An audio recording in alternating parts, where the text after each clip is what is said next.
All right. Good afternoon. Thanks everybody for joining me. We'll go ahead and get started here. If you got your questions, go ahead and then post them. It's either going to be below the video if you're on a mobile device, or it's going to be to the right if you're on like a normal laptop or desktop computer.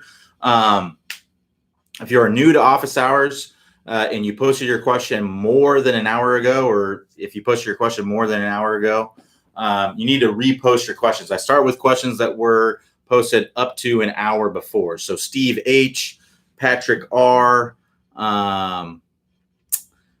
Steve H. There's a lot of questions that were posted after the office hours ended yesterday in the afternoon that they won't get answered unless I run out of questions or if you repost them. So go ahead and repost them if you're on here, so that way they will get answered. So I will be starting with, it looks like Mike J. So again, if you've got questions that were posted before Mike J and you are on here, then go ahead and repost them. And real quickly, the reason why I do that is that I do that because I want to make sure, or I want to give kind of precedent to people who are here presently watching the office hours to see their questions get answered. Because a lot of times somebody can just come in, post a question at 6 o'clock last night, and I don't know if you're here to get your questions answered or not. So if you are, great, just repost your question and we'll get it answered during the office hours here. So Mike J says, I'm not confident that my driver ping 410 plus is square or aiming to my intended line at address. I don't have this problem with my irons, but the driver bulging face seems to throw me. I know just a few degrees off with the club face on the tee can make a huge impact on 250-yard drive. Any help would be greatly appreciated. All right, so let's talk about that. Basically, any driver that's been made in the last 20 plus years has this bulging face on there. Now, to the naked eye, it may not be completely obvious, but there is a bulging face here. It's not only across the face this way, but it's also across the face this way. So there is a bulging face in there, and there's a reason for that. So it's called gear effect. So when you hit the ball on an off-center strike, something called gear effect happens, where basically the ball hits the face, it's compressed on the face like a pancake, and then the best way to think about it is it kind of rolls toward the center of the face, and that puts that kind of spin on it. So if you hit it on the toe, what will happen is the face will twist a little bit open, right? And then the ball's compressed on the face and it will roll toward the center. So that puts, if you're a right-handed golfer and you hit off the toe, that puts kind of this hook spin on there, right? So you can hit a ball, perfect face, square club face, perfectly square club path, put a really great swing on it, but then you hit it way out on the toe, and that's going to have that, it can have that hook spin on there. Now, it's more prevalent in clubs that have less loft on them. The gear effect's going to be, and also with more speed. If you hit with more speed, the gear effect's going to be more prevalent as well. It's not as prevalent as much in like a wedge shot as it is a driver shot. So the reason for the bulge in the face is to reduce that. So if you imagine if this was a completely flat face, that gear effect would be even more. It would hook like crazy. So basically it opens up this face a little bit more so that the ball doesn't start left and then hook even more. It will at least start to the right a little bit, and then it could kind of correct your shot a little bit. So that's really the whole reason for it. So I think if you understand that, it makes it a lot easier and to kind of get over that phobia that if you don't hit it in the center of the face, it's gonna be a way worse if the face was flat. Okay, if you don't hit it in the center of the face. So that's basically what it comes down to. You just kind of get it. It doesn't matter if you have a ping 410 plus. That's the driver that I play currently. This is a Callaway Epic tailor-made driver. They all have this. So unless you go to a driver that was made in the 80s, most likely you're not going to find one that doesn't have a bulge on the face, or mid to early 90s. I think there were still some that were being made like that. So they pretty much all had the bulge face around it. There's no way around it. Hybrids, fairway woods, all the same as well, are going to have that bulge face on there typically. So that's the whole reason why it's on there. It's to help you. It's not to hurt you. It's to help you. So it's just something you just, if you understand what that is, and hopefully that helps you get over the thought that you're going to miss, because the face is bulged, that it's going to hurt you. It's actually going to help you on an off center strike. Now, if you want to work on getting better center face hits, then I would recommend doing some interleaving practice and hitting it on different parts of the face. And it can also help you understand what happens when you do hit it off the heel and off the toe. So the best way to do that, you can kind of see on this face, it's kind of white a little bit. This is a black metal driver, so it would normally be, you can see if I wipe off that part of the face, you can see that that's got the black metal in there. What I have on here is what's called foot powder spray. So you can spray that on the face, and you can easily see where you strike it on the club face every single time. So a way that you can work on it is you could intentionally hit balls off the toe, go until you're successful, intentionally hit balls off the heel, go until you're successful, then intentionally hit balls off the center, swing until you're successful. And I just keep alternating between those. And what this does is it helps you get an overall better awareness of the club face. I know it may seem crazy to intentionally hit bad shots, but I'm telling you, it really, really helps you get an overall better awareness of. It's going to help you hit the center of the face better. All right. So it's been scientifically proven to help you do that. So that's called interleaving practice, or some people will call it, I think it's called differential training. Some people would call it variability training. They call it, there's all kinds of terms for it, but that's essentially what it is. And that's what's really going to help you to get a better overall feeling with it. And the best part about it is, or one of the best part about it is that our feelings are constantly changing, right? So you may go out one day and you're just hitting, you have a tendency, everything's just off the toe. Everything's off the toe. Well, if you do this drill where you're intentionally hitting shots off of different parts of the face, you can call upon that feeling of hitting it off the heel, and that will move that strike more in the center of the face. So that's kind of the cool part about it. You can make adjustments out on the course, and you just don't have to be out on the course all day hitting everything off the heel. You can make a quick adjustment. One hole, you're smashing it out of the center of the face again and hitting it right down the middle. So it can definitely shave some strokes off your score. So that's what I recommend doing. Number one, get over the fact that the bulge face, you think it's hurting you. It's actually helping you. It's not going to hurt you. It's going to correct those shots that are missed hits off the center of the face. And then two, do some interleaving practice. Hit it off the center, hit it off the toe, hit it off the heel, alternate between those. And it's going to give you a better overall awareness of the face in general. And you'll hit more shots out of the center of the face when you're out on the course. And also, if you really want to hit a big old slice, maybe you got a big dog leg and you just need to try and get it around it. And, distance isn't, because if you hit it off the heel, you are going to lose some distance.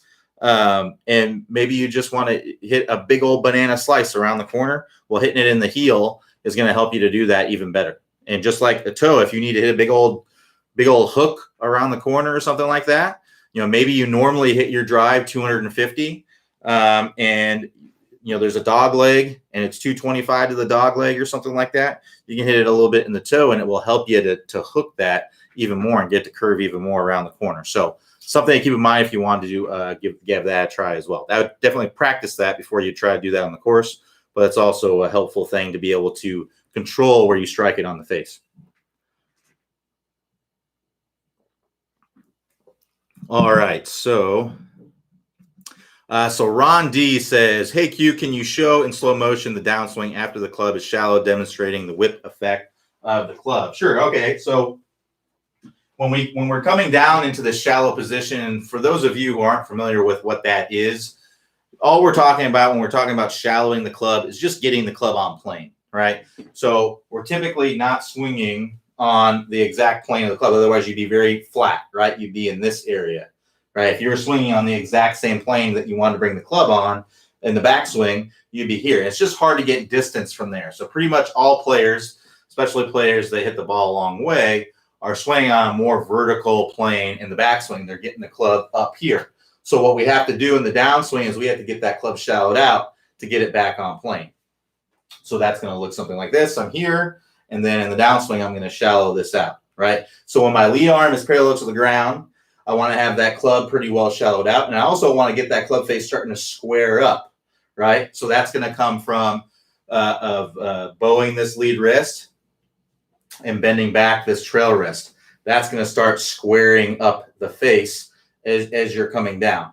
So that way, from here, I don't have to do much more manipulation of the face. I don't really have to roll my hands over. From here, I can do more rotation as I'm coming into contact. So again, as I'm coming down to this position right here, I've got that face squared up a little bit more, right? So I'm turning that handle. I'm putting my wrist in extension. My lead wrist is going in flexion. I've got this club shallowed out. And from here, I'm rotating, continuing to rotate into contact. Now, from the face-on view, what helps this club whip through contact is when we're coming down, right? So we're here, we're coming down. Our lead shoulder is working down.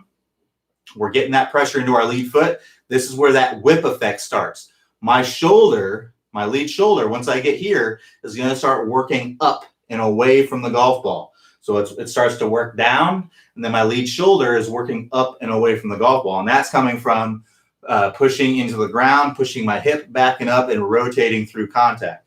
So that's going to get that whip effect through there. So as my shoulder works up, my hand is working up. That's what's attached to the club. My club is working down. So when my hand works up, while the club works down, that accelerates it, and that's where you get that whip through there. So if you think about when somebody cracks a whip, right? They're going like this, and then they pull back on it, right? And that's what gives it the whoosh, that whip effect. That's what we're doing right here as well. We're coming down, we're getting that shoulder working down, and then it starts to work back up. That pulls the hand back up. That's typically happening about in this area right here is where that handle is going to start working up. And that's where we're going to get that whip through impact there. That's really going to help you to get that good speed. So there's a great video. I believe it's in the compression line course. That's the whip the club like a clothes hanger. So I'd actually just go and search hanger if you want to learn more about this. You'll see a lot more tour models. Like you'll see Tiger, you'll see Rory, you'll see all these guys doing this whipping motion through contact. We have lots of great videos in there. Just search the word hanger on the website. So Hanger. You'll find the video. I think the title of the video is something like whip the club like a clothes hanger. That's exactly what we're talking about here. I believe it's in the compression line course. If you're on a laptop or desktop computer, in the upper right-hand corner, you'll see a search window. Just search the word hanger. If you are on a mobile device, something like that, in the upper right-hand corner, there's going to be 3 horizontal lines there. Select that. That will expand a menu. If you scroll down to the bottom of that menu, you'll see an area there where you can search hanger on the website or search any term. It actually works really well. If you're looking for a video on anything, you'll be able to find that. So that's what I'd recommend doing. If you're wanting to work on shallowing out the club and squaring the face earlier, if you're wanting to work on that, the beginning part of what I just talked about, that's going to be the move course. That's in the move course where we're talking about shallowing out the club. The best drill for that, the reason why I grabbed this, is the tennis racket drill. And you can see I'm shallowing out the club and squaring that face. You can see the strings are turning and are shallow, getting pointed up to the sky, and then turning to square that up. That's going to be the tennis racket drill. That's 1.3 from the move. I recommend working through the entire course, but that move course or that tennis racket drill in the move course is one of the best drills that you can do to start getting that working a lot better. So if you want to check that out, click the instruction tab at the top of the screen, then go to the Top Speed Golf system, then click on the move and work through those drills there. All right, get this to sit still. All right. So Gary T says, hi, Q. The harder I swing, especially with the driver, the more I fall back on my heels. It seems that a straight line release in front would cause you to fall backwards as a reaction. I assume I'm standing up and losing spine angle. I work on the step drill, but can't take it to the course. Any ideas? Thanks. So what's happening here is when you're swinging the club, there's a force going out this way, right? Right. So there's a force that's going out that way, away from you, from this club head. Well, in order for this club head not to fall out of your hands, you've got to apply a force going this way, right? So if you're falling back in your heels, it's hard to say without seeing your swing, but really you should be in your lead heel. Most of the time, most people are going to be in their lead heel at impact and then through impact, but they're going to be balanced, right? So if you're, like I said, it's hard to say without seeing your swing. But basically, you could be really kind of falling back like this, where your backside's kind of moving back. That's fairly rare. Typically, people will kind of stand up if that's the case, and they'll be more in their toes at impact. I'd really just have to see what's going on. But as far as the step drill, having a hard time translating that to the course, what I would recommend doing is kind of doing a progression from the step drill into more of a normal swing, right? So the step drill, if you're not familiar with it, that's from the 20-minute distance fix course. You're starting with your feet together, and you're starting the step. You're getting the club going back, and then you're getting your momentum moving forward. You're pushing into the ground and swinging through. So that drill can be difficult to translate to a swing because in a normal swing, you're not stepping forward, right? So what you can do is you can start with your feet apart, and this may help you get a little bit better of a sensation for it. And kind of doing more of like a baseball type of step drill. So that would be where, the baseball swing, I got my feet apart, I step like this, and then I hit the ball, right? Well, in the golf swing, you can kind of do the same thing. You can kind of kick your leg up as you go up to the top. Go to where you can see me a little bit. I can kick the leg up as I go up to the top and then swing through. All right. So you kind of do it in that instead of having the feet together and stepping forward, you can have the feet apart and then kind of step up and then step down as you're coming down. And that can help you get that proper sensation of getting that momentum moving forward and getting that pressure put into the ground at the right time. Once you start getting comfortable with that, then what I would start doing is I would just start taking normal swings where you're not lifting your foot off the ground and trying to get that same sensation, that same kind of feeling coming through contact. And that can help you to more easily translate that into your normal swing. So start out with the step drill. That's going to help you force yourself to get that momentum moving forward. And then you can progress that into a normal stance where you're basically just kind of lifting your foot up as you go up to the top and putting it back down. Again, that's going to help you get that a very similar sensation, but it's not forcing you to get your momentum as much forward, because I can just step like this and then not really have the timing down. So you want to have the timing down with the step drill first, and then you can translate that into this baseball kind of step drill. And then I would translate that into a practice swing where you're replicating those same kind of feelings that you're getting in your feet. And then you can add the golf ball and replicate that same feeling there. That's what I would recommend. But as far as the stuff being in your heels, it's hard for me to say exactly without seeing what's going on there, Gary. I just having trouble picturing exactly how that would be an issue. You may have something kind of rare that I don't see very often going on.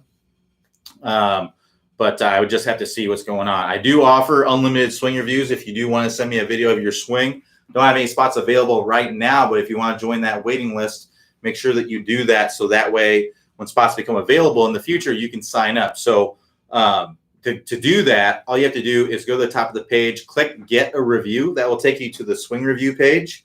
And then scroll down, you can select your instructor. There's 3 of us. Hey, if there's spots available there, go ahead and grab one up. But as far as I know, everyone's pretty full right now. It's kind of that time of year.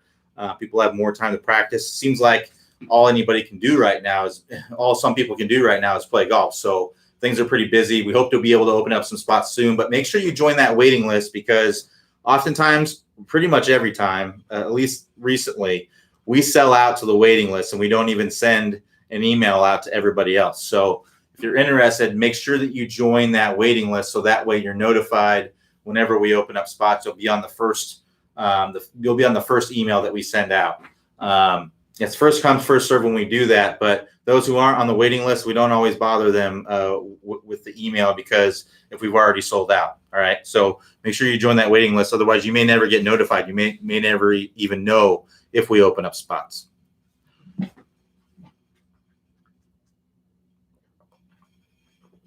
All right. So Thomas T says, I watched the perfect swing plane. My issue is I rotate my hands on the backswing, giving me swing plane angles of 65 to 85 with my right hand facing back away from the target. How to fix this? So watch the perfect backswing video. My issue is I rotate my hands between 65 and 85 with my right hand facing back away from the target.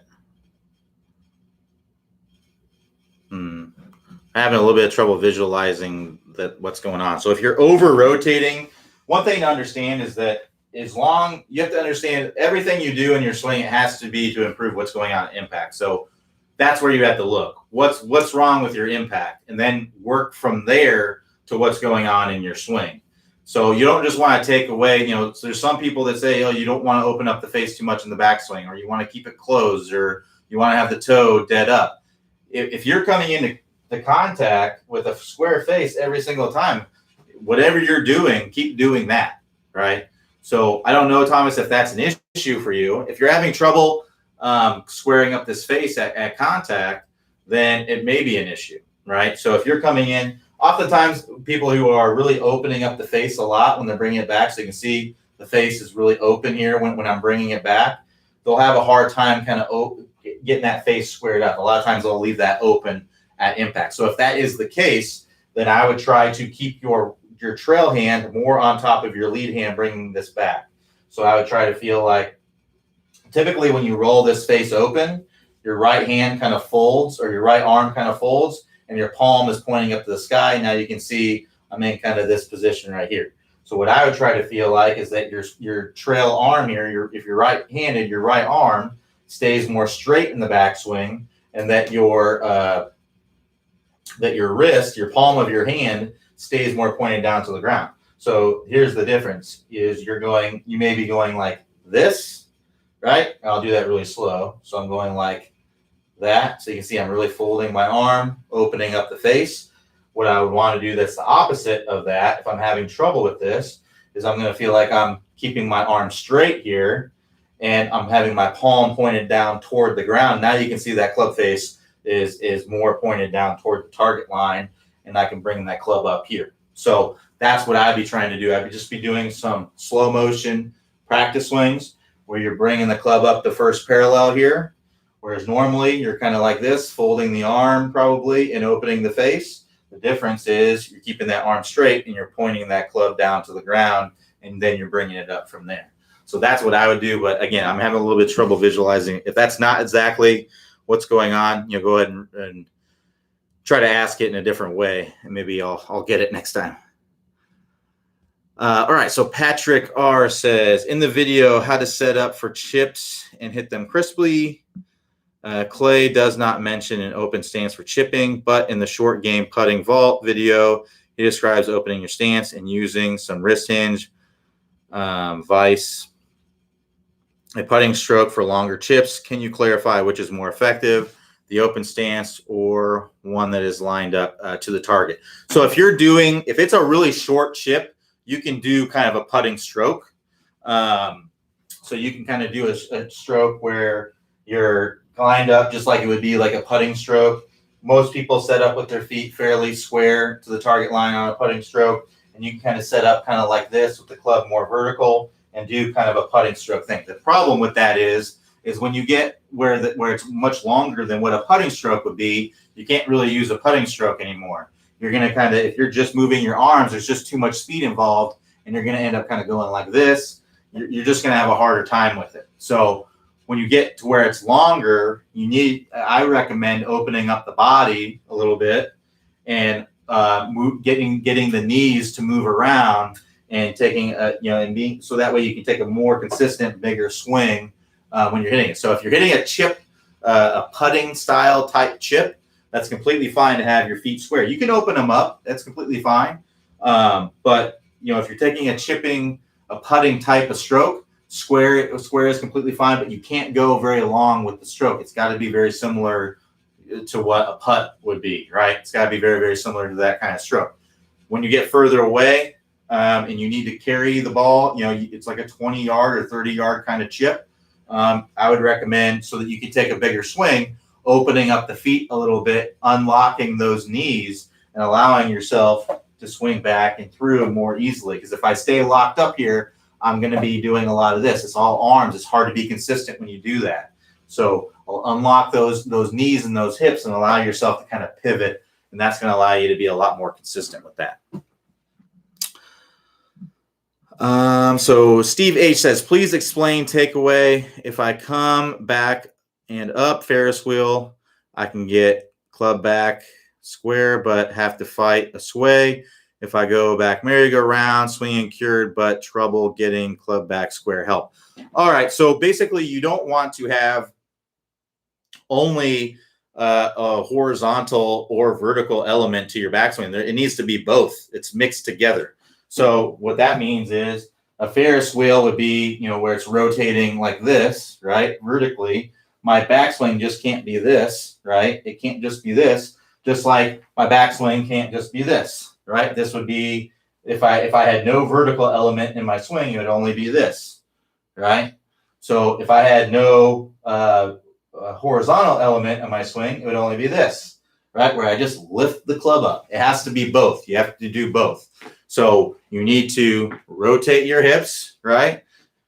Rotate your hips to get the club going horizontal, right? So get it to moving more like a merry-go-round. And you need to lift your arms, right? And turn your shoulders to get the club going up more vertical, right? And we need to hinge our wrists as well to get the club more vertical. So we can't leave the wrists. So when we're at address, we're kind of thumbs down a little bit. We can't leave the wrists like that. We need to hinge the wrist as well, all right? So we need to have those horizontal components of our shoulder turn and our hip turn, right? Along with our lifting components of our arms going up and the wrists hinging. And that's going to get you into that good position. So here's a good way to kind of feel what those things are. So what you can do is you can just get in your address position here. And then what I want you to do is I just want you to hinge the wrist, right? So you're going to do the vertical component first. So hinge the wrist, 90 degrees there, hinge your wrist. And then what you're going to do is you're just going to lift your arms up over your right shoulder, or lift your hands up over your right shoulder. So that's going to be like that. So that's the vertical component of the swing. If I lift this up and then lift my arms over, I'm going to try not to hit my board here. Lift my arms over my right shoulder, all right? So if I do that, and then I do this, and then I turn my hips, right? And then I turn my shoulders. Now I'm in that great backswing position there, right? Or I can do it the other way around. I can turn my hips and turn my shoulders, and then I can hinge it to 90 degrees and then lift it up over my shoulder. Again, now I'm in that perfect position there as I go up to the top. So you have to have both. You can't just swing horizontally and you just can't swing vertically. You got to have both. And when you put those together, now you're in that good position where I'm turning and going up. I'm turning. I'm turning more like a merry-go-round, and I'm also turning like a Ferris wheel as I go up to the top. It's basically like it's a hybrid of both, right? So you have your Ferris wheel and you have your merry-go-round. It's like taking them both, right, and then just going like that, right? And that's the rotation that you want. You want it going like that. So hopefully that makes sense, but try those exercises where you're splitting those components up and then put them together, and it'll be a lot easier for you.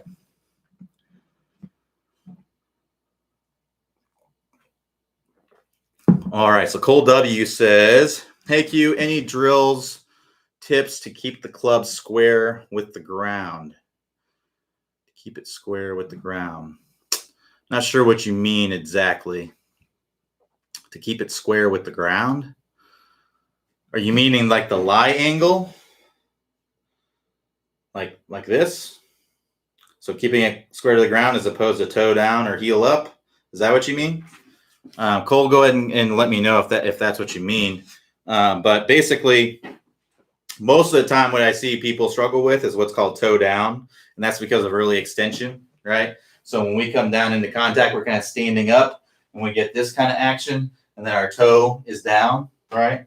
And that's from the early extension standing up out of the swing. So we have a stop early extension course that I would recommend working on. If that is the issue, that's going to help you. Those are going to be great drills and tips to help you to stay in your posture and not stand up and get that toe down, if that is what you mean. So if that is what you mean, go to that early extension course, work through the drills. To get to the course, just click that house icon at the top of the screen there. That will take you to the home page. Scroll down on the home page. You'll see a list of all the courses that we offer, 20 plus courses. Click on that stop early extension course and start working on those drills. So Thomas K says, thoughts about closing the face on takeaway to help correct fades. Yeah, that can definitely help.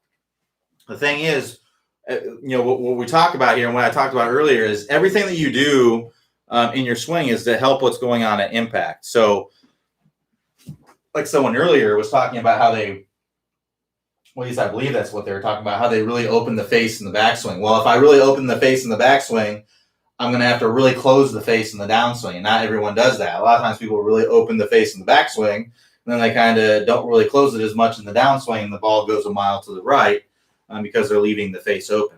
So, yeah, keeping the palm of my hand kind of pointed down toward the ground, right? The palm of my trail hand, keeping that kind of pointed toward the ground, and then toward the sky, and then toward the ground again. That's going to get that face closed when I'm coming down into contact. So again, pointed down to the ground, and then as I go up to the top, now it's pointing up to the sky. When I start down, again, I'm getting this pointed down to the ground again, and that's helping me to close that face when I'm coming into contact. So that's definitely something that you can do to help with that. Doesn't mean, I can do this exact same thing, close this face, and then when I bring it down, I can really open it up when I come down into contact. I can do that. But, a lot of times doing something at address can help you have a better backswing, right? Having a better backswing can help you be in a better top of the swing position. Having a better top of the swing position can help you have a better downswing and impact. So it can all stem from each other, but that doesn't mean that that's what's going to happen, right? So you always have to tie it to what's going on. If it doesn't work, then you may need to focus on another piece, or you may need to build on from that piece. Okay, so maybe you got that face closed at the top of the swing, but then in the downswing, you really let it open up. Well, then you need to feel like, okay, I got this closed. Now I need to keep it closed when I'm coming down in the downswing. And, hit some balls way left. If you're right-handed, you slice it way off to the right. Hit some big old snap hooks way to the left. Get to where you can do that. And then all you have to do at that point is just ease off of it a little bit. Ease off of that feeling a little bit to get to where you want to be. It's so much easier to work on something, completely overdo it, then ease off of it, rather than to just try to get there little by little by little. Square the face a little bit more, a little bit more, a little bit more until you get to where you want to be. So much easier to overdo it than ease off of it. A lot faster too. So Wayne D says, tips for drives that always go low and left. So there's one of two things going on there. I'll go with the least likely and then the most likely last. So the least likely is that you're coming over the top, holding the ball, and then, de-lofting it a lot, maybe sliding forward, hitting down onto it a lot, really de-lofting and coming over the top. That may be what's going on. Look at your swing on video and see if that's what's going on. If you're coming over the top like this, right, and then kind of like this, and then kind of chopping down into it, you're kind of leaning into the golf ball, that's going to result in kind of a low left kind of shot because the face is closed, your path is out to in, you're de-lofting the face too much, you're hitting down onto it too much. That'll typically result in a low left kind of shot. So if that's the case, I'd recommend working on the Never Slice Again course. I know you're not slicing, but they kind of go hand in hand. Pulls and slices go hand in hand because they're a product of the same issue, which is swinging left, right? Swinging out to in, right? So if that's the case, I'm assuming you're right-handed, Wayne. If that's the case, work through that Never Slice Again course. To get to that course, click the house icon, scroll down, and click the Never Slice Again course once you're on that page showing all the courses. Now, the more likely cause of what's going on when I see people hit low left drives is from hitting it low and on the heel of the face. Right? Again, this is assuming that you're right-handed. If you hit it, we talked about bulged faces earlier with the driver. The bulged face, again, it's not just across the face this way. It's also across the face this way.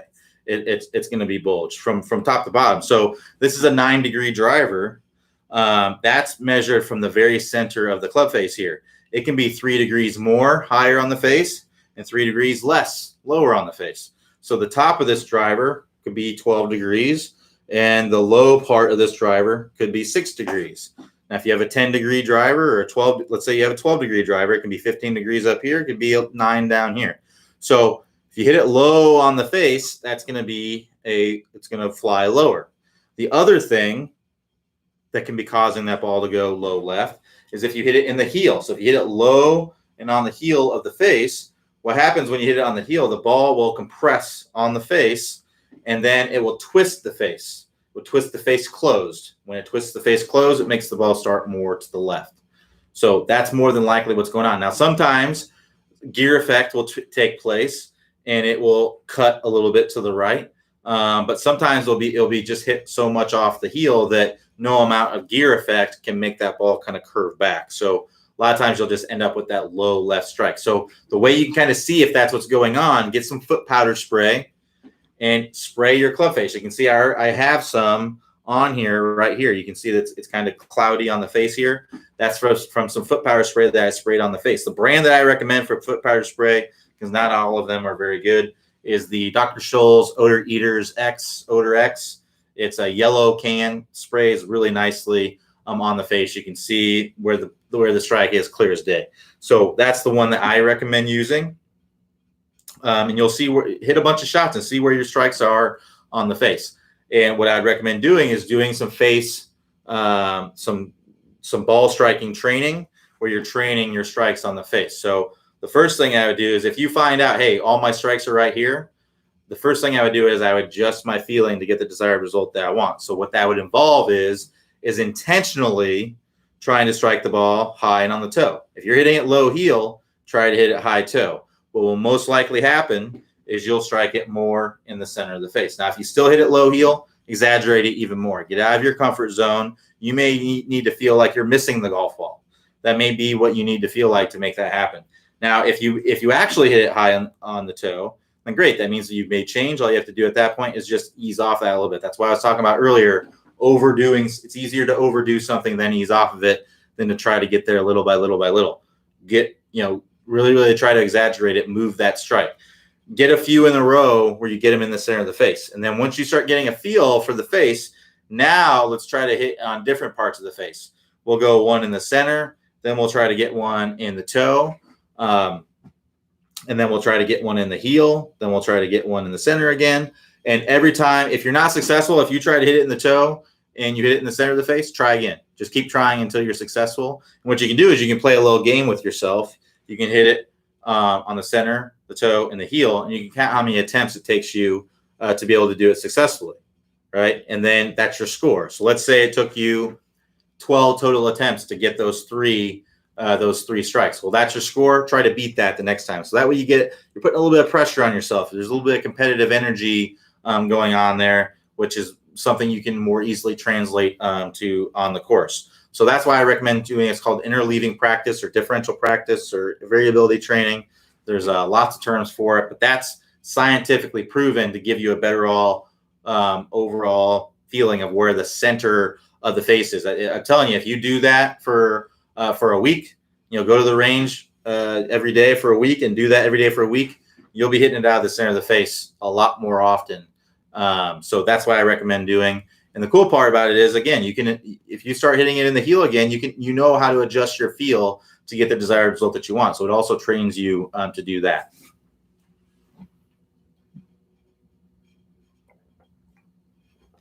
All right.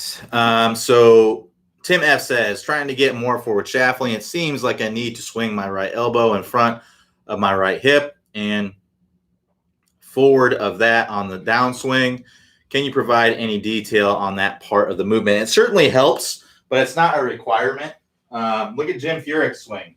Jim Furyk has that elbow crazy behind him, right? He's coming into contact. He's like this at contact, right? So if you don't have that elbow kind of coming down and getting ahead of that shirt seam on the downswing, you have to have a lot of rotation to make up for that. If you do, then great. If not, then you're probably going to need to get that elbow in the right position there. So a lot of times that elbow is getting out of position. You're not getting forward shaftling because you're not shallowing out the club. So if you shallow out the club, that's going to put that elbow in that right position, right? So if I'm coming down steep, look where my elbow is. It's right here. When I'm in this kind of position here, to get this club on plane, I'm going to have to make a compensation. And that's going to involve usually standing up and then flipping, right? Because when I stand up, the handle raises, the club head drops back onto plane. Now I'm on plane, I can hit a straight shot. But the problem is is that I'm not compressing the ball as much anymore. I've added loft to this face, so I'm not going to get as much compression out of it. You can still hit great golf shots. Trust me, I know a lot of great golfers that flip the club, but nobody that's like tour level, no plus handicaps. I don't know any plus handicaps that flip the club. All of them are compressing the ball really well. So doesn't mean, if you're someone who's a 15 handicap and you're trying to be a 10 handicap, you don't need to have forward shaft lean. You can get really good without it. It's just easier, a little bit easier to play off. It's going to be easier for you to work on other things to improve your game rather than this. If you're in the low handicap level, I would say under 10 for sure. It's still a good possibility that you can work on other things to really improve your game. But if you want to take your game to the next level, be a scratch player, something like that, you may want to work on getting some forward shaft lean, and that's going to be the move course. And that's going to be if you watch here, to get this club shallowed out, I have to bring that elbow in. I don't have the flexibility in my wrist to be able to do that, right? So I have to bring that elbow into the right spot and then rotate into contact. So what I'd recommend doing is working on the move course if you're in that area, and focus on that trail elbow coming in. Because if that elbow is out, I'm going to be steep. If the elbow's in, now I'm going to be shallow. And when I'm shallow, now I have this club on plane, and I can just stay in my posture and rotate through contact. I don't have to make a compensation as I'm coming into contact. Now, that doesn't mean that you will get forward shaft lean. You can get this club perfectly shallowed out, but if you come into contact and do this action with the wrist, because that's how you're used to squaring up the face, then you're going to have issues. So you need to do the other part of the move, which is squaring the face earlier, right? So we want to square the face earlier, so that way we don't have to square the face later, because that's what you're doing. When you flip the club at contact, you're doing that to square the face. Most people are. Some people are doing it because they're trying to help the ball up in the air. Some people are doing it because it feels more powerful. There's all kinds of reasons why people do it, but the main one is to get this club face squared up when they're coming into contact. So if you get this club face squared right here, and now I'm just rotating through contact, that makes it, now I can just rotate and get in this square club face position with forward shaft lean. So it's going to be a different sensation. If you're used to flipping and rolling, it's going to be a lot different sensation to square the face earlier and then rotate, because it's going to feel like you're holding the face open through contact, which technically you kind of are, because you've already squared it up. There's no more squaring that you have to do. If you've already squared it up back here, there's no more you have to do. If you roll the wrist through impact and you somehow have forward shaft lean, that club face is just going to be slammed shut, right? So I've got to basically square that face and kind of just hold that through contact. And that's going to allow you to get that forward shaft lean in the square club face. So it's really just working on the move, getting in more reps there. If you get that elbow out away from your body, you're going to have trouble shallowing out the club. And basically forward shaft lean is dang near impossible from there. Because you're either going to, if you don't make a compensation to get this club on plane, you're either going to, the other common thing is just to come over the top, or you'll just stick this club right in the ground, right behind the golf ball, like 2 feet behind the golf ball. And I don't typically see people do that unless they're kind of total beginners. All right, so Michael S. says, please explain the proper feeling when turning the hips on the takeaway. I feel like my left hip moves towards the target while also rotating clockwise. Is this correct? So feeling is relative, so I can't really tell you exactly what that is. It sounds like you're on the right track here, because technically your tailbone is moving toward, because you don't, if you're, the only way your tailbone wouldn't move toward the target is if you swayed your hips, right? So I'd have to sway my hips to rotate and not move my tailbone toward the target. So that's probably why that feels like that. But again, I'm not you. It's relative. I don't know what that feels like for somebody else. Everybody's going to feel different things. So when I turn back, basically what you're going to see with tour players, or with, the best players, is you're going to see this leg being more angled in as they go up to the top. When I see poor players, typically it's getting vertical because they're sliding in the backswing, right? So we want to turn this hip back. It's going to feel like your tailbone is moving back toward the target, most likely. That's what it feels like for me. I can't speak if that's what's going to feel like for you. If you're used to doing this, it's probably going to feel like what you're seeing, because it's so much different. Because your feeling right now is that your hips are maybe not swaying, but the reality is that you are, right? So you may need to feel like you're actually going toward the target as you go up to the top so that you actually don't sway. So it's all relative. You just got to adjust your feel to get the desired result that you want. So look at yourself on camera, see what's going on. Look at yourself in the mirror, see what's going on there. But that's kind of the position that you want to be in as you go up to the top. You want to have this nice space right here. You're angled away. Your femur's angled. Your femur, which is your thigh bone, by the way, is angled in more toward your body here. When we sway, that femur gets vertical, right? So we want to keep that angled in toward the body. So Ben S says, when do you think you'll open up a spot for swing reviews? I'm on your waiting list. I'm hoping this month I'll be able to. So if you're on the waiting list, you'll be able to get an email here, hopefully in the next couple weeks. So be on the lookout for that whenever we open up spots. But yeah, it should be in the next couple weeks. It's hard for me. It's really impossible for me to know because basically I have a certain amount of students that I can work with. And unless somebody quits or cancels, or if my schedule opens up suddenly, I just don't have enough time to work with an unlimited amount of students. So it's hard for me to know when that's going to happen. So we try to, it's hard for us because we don't know when people are going to cancel or things like that. So it's hard to say, but we try to have a situation where we can do it every month or 2 or 3. But it's not always the case.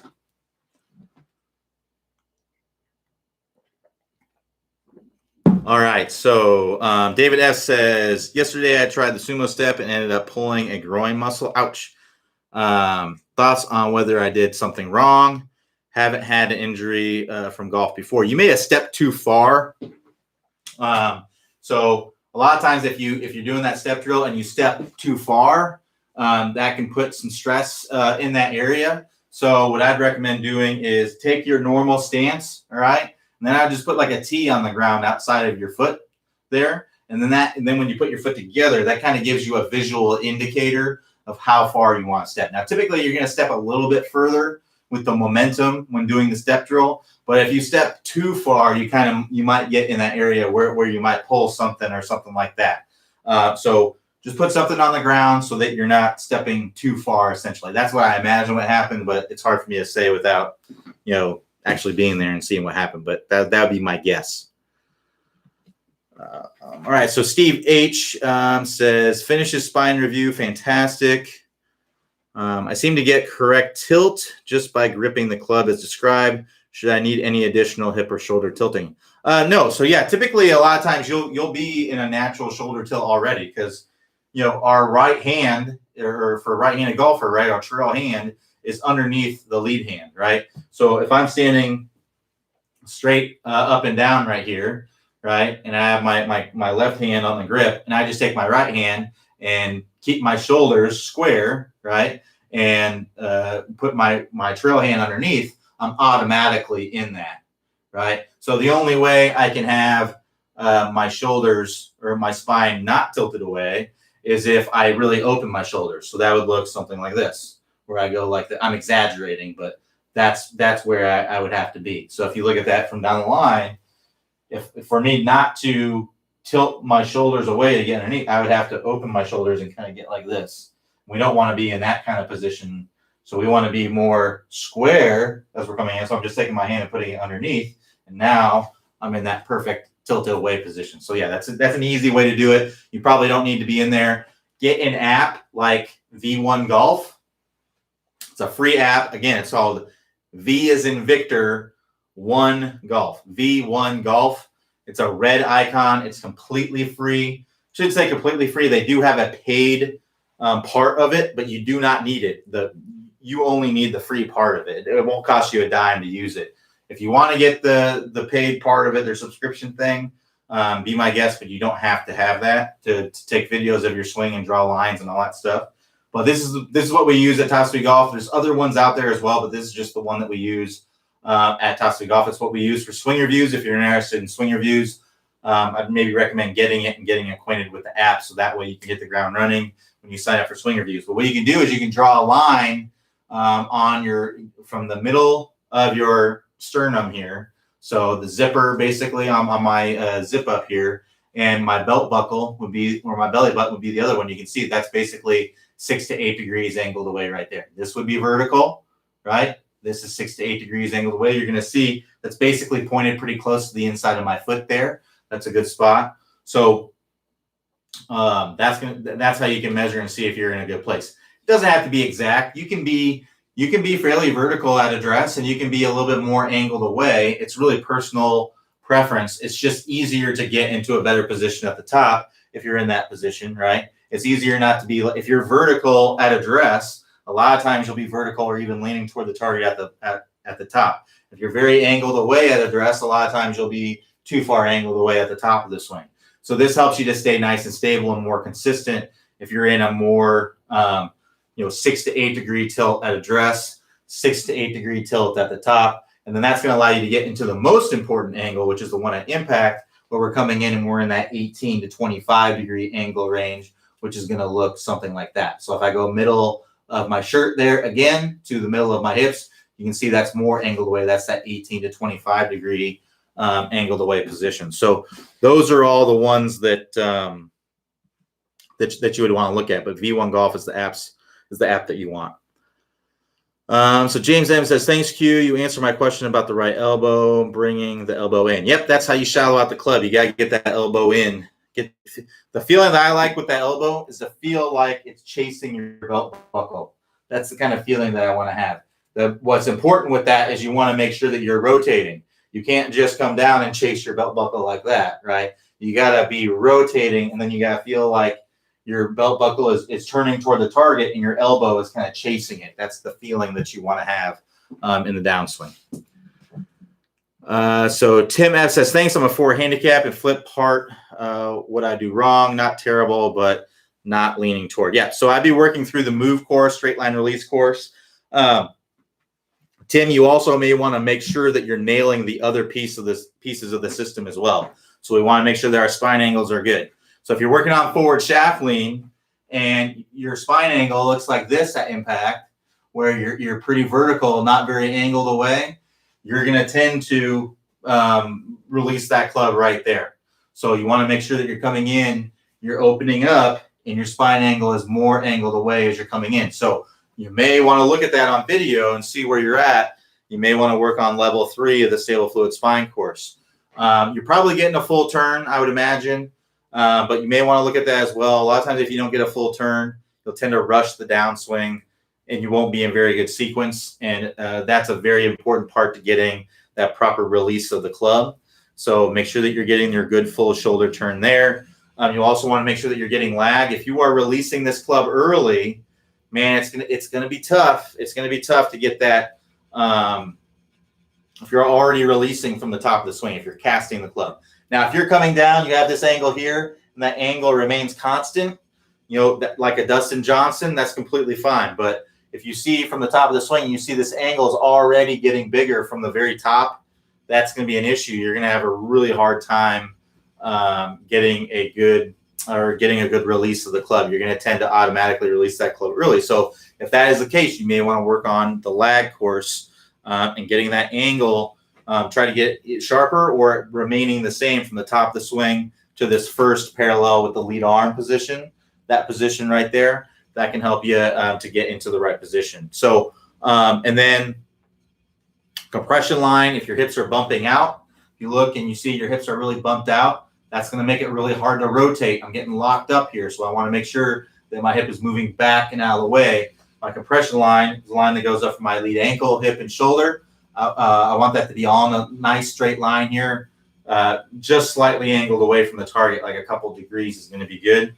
That's going to put you in that really good position so that you can rotate your contact. Otherwise, if you're bumped out, I just can't rotate from there. So if you're bumped out, you might have a spine angle that's angled away, but you're not rotating. We have to be able to rotate to release that club out in front.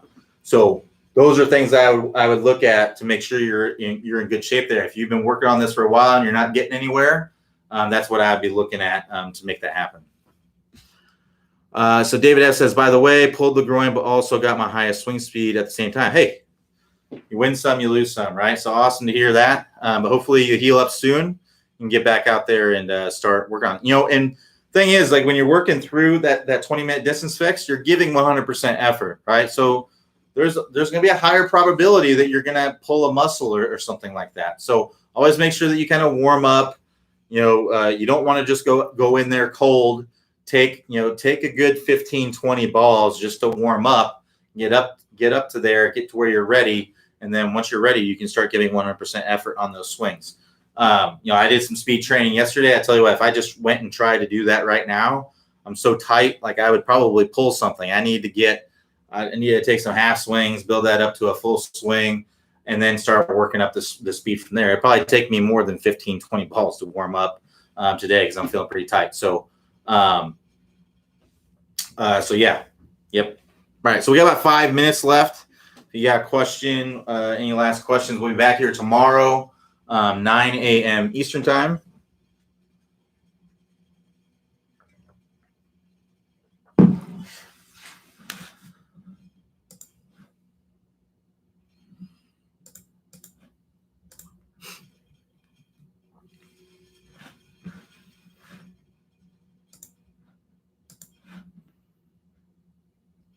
In the meantime, I'm just checking my email here.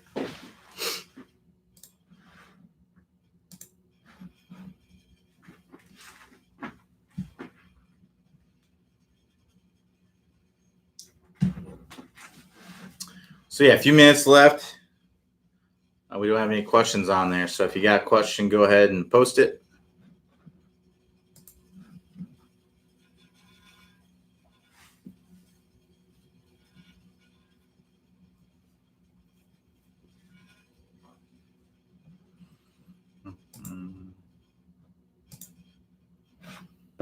See if there were any catch any of the questions that were asked well before we started.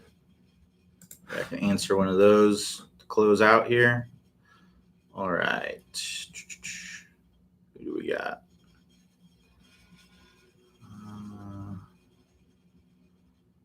All right. So Steve asked his. I already got his. Patrick R. Oh, I already answered that one too.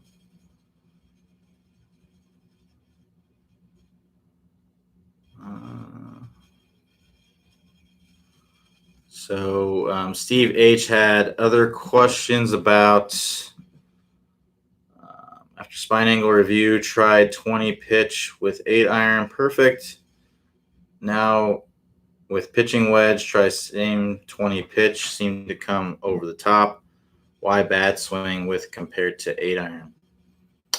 I don't know. If you should be doing the same thing. You're not changing anything with an 8-iron versus a pitching wedge. I mean, the only difference is that the club is a hair longer with an 8-iron. But yeah, you're not changing your swing or anything like that. I mean, ball placement's going to be the same. How far you stand, you'll stand slightly further away from the ball with the 8-iron, but you'll do that naturally just because the club is longer. Yeah, so there really shouldn't. I couldn't tell you. I don't know. You stumped me there. It shouldn't be anything different there. All right, so we'll see if there's another question that's been posted real quick. All right, so we got a few that came in. All right, so now we got a bunch that came in right at the last second. So Ben S says, it would be great if I could get just one initial swing review from you to get started working on your suggestions. So there's a couple reasons why we do that. So one, I want to work with students that are very committed. So someone who would just want like one swing review, that's not a lot of commitment. So I would rather have someone that's really committed and working to work through that. The other thing is that if we did, we've thought about doing a single swing review and just selling that, but honestly, most of the work is done in the front end of the swing review. So we couldn't really come up with a price point that would make sense so like right now it's $150 a month for unlimited swing reviews. You can send as many videos as you want throughout the month, right? Or for per month every time that you're signed up for it. Whereas a single swing review, the price point would probably be around $125. And at that point, why wouldn't you just have the, the unlimited? So we just couldn't find a price point that made sense to be able to do that, just because there's a lot more work on the front end of it. And then beyond that, it's more, sticking with it in checkups and things like that. So Keith S says, hi, Q. What's up, Keith? So we'll finish up here. We got a few more. I'm going to answer these pretty quickly because we're past 4 o'clock here. So Tom M says, I'm using a strong grip and working on the slice course. When should I start moving toward a more neutral grip? I mean, if you're using a strong grip and you're squaring up the face, then I would just stick with that. A strong grip is going to make it a little bit easier to square the face if you're leaving the face open.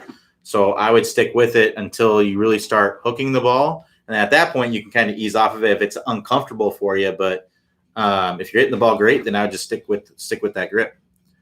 So David W says, I have been working on getting the face closed early, but sometimes I open up on the way down. How can I practice maintaining wrist angles through impact? I've been working on the tennis racket drill and going really, really slow. Start out slow.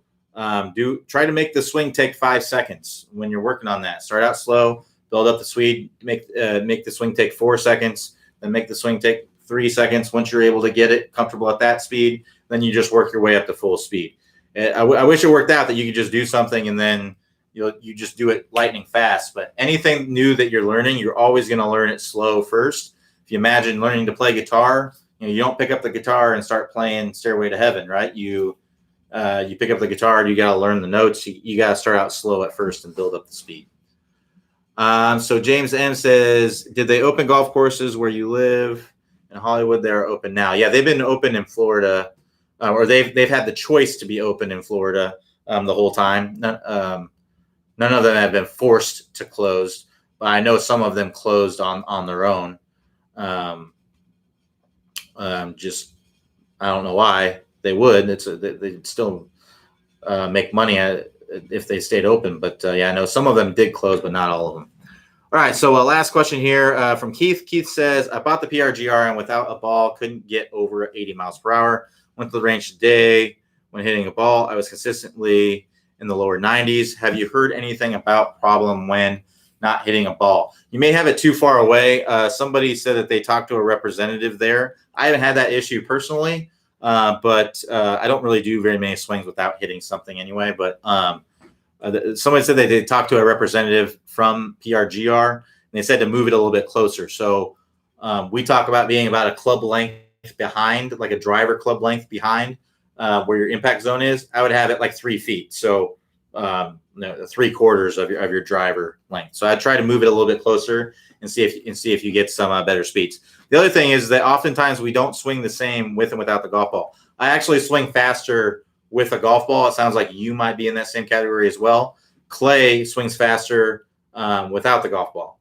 So, everybody's a little bit different there. I'm not really sure why that happens, but some people swing different speeds with the ball there versus without the ball there. So that could be a little bit of that phenomenon could be going on as well. Probably not a 10 mile per hour difference. Like for me, it's like a 5 maybe at most mile per hour difference. But like I said, I don't do a lot of swings without the golf ball there. So, all right. Thanks everybody for joining me. We'll be back here tomorrow, 9 a.m. Eastern time. Everybody have a good rest of your day. Stay safe and healthy out there, and I will talk to you next time.